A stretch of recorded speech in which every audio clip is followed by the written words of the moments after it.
working our bottom guard position this week, right? So the last 3 weeks we concentrated on being in the top guard position.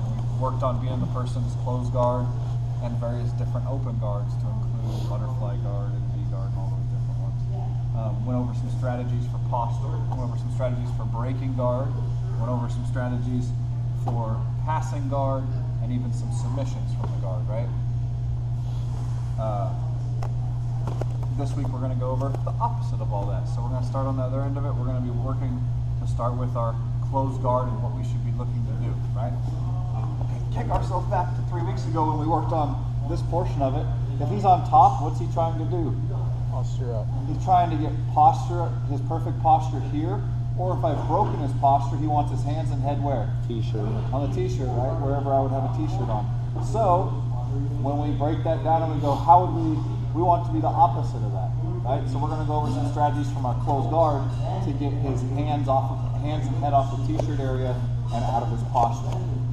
Now, one of the first things we have to remember is that if we start pulling on somebody right here, we don't need to make a tug-of-war contest with our weakest muscles against his whole frame and core, right? We have our legs attached to him. So by simply bringing our knees up here, we should be able to break posture. Now, if he's in a good posture right here, his elbows are in, all that stuff, that can be pretty tough to do. So the first thing we're going to practice is manipulating his arms. We're going to reach in right here behind his elbows, and we're going to grab him like a cup, and we're going to pull so his arms and elbows go out like this. They don't need to go out this far. They just need to go out enough so that they're not into my elbows, and at the same time I'm going to bring my knees forward to practice breaking his posture, right? So, breaking posture. Now, if you notice when I'm doing that, that's not getting his head and his hands off of the area I need to, so I'm going to change my strategy a little bit, right?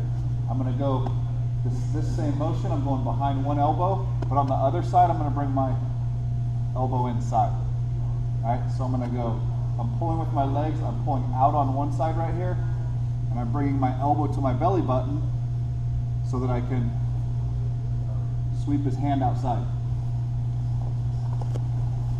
Does that make sense? So I get his arm outside of where it would be on my t-shirt. If I was on this side, I would be doing right here. Moving ourselves to that position. So grab partner back and forth, starting off breaking posture. Alright, so when it comes to having the bottom guard position right here, and we want to break him out of his posture, we want to get his hands off of where the t-shirt area would be, right? Now the first one we practiced was getting an underhook. Whenever we go inside, that's always going to lead to his hands touching the ground. We always want to make his hands touch the ground. I'm sorry, that's the moral story. It's always when we go under that it's going to lead to him touching above our head. And if I go over, his hands are going to be touching the ground below my arm. Does that make sense? So if I go under, he ends up over. If I go over, he ends up under. And it ends up with different attacks, whether it's control position, sweep, or submission for us. It's going to depend on whether his hand's down below or on top. So the next one we're going to practice is getting to one of the best control positions, or leading to one of the best places, is our overhook and head control. So it's the same thing we were doing where we're pulling right here, but instead of going behind his elbows this time, we're going to reach in and just reach inside the wrist right here, pulling up, right? When we get to right here, pulling all the way up. Why? Because if I just do this a little bit, he could pop right back up. And I can't get the arm, right? So I want to make sure when I'm doing this that I'm going all the way up, so that whether it's just getting control here, moving to my rubber guard, Williams guard stuff, right?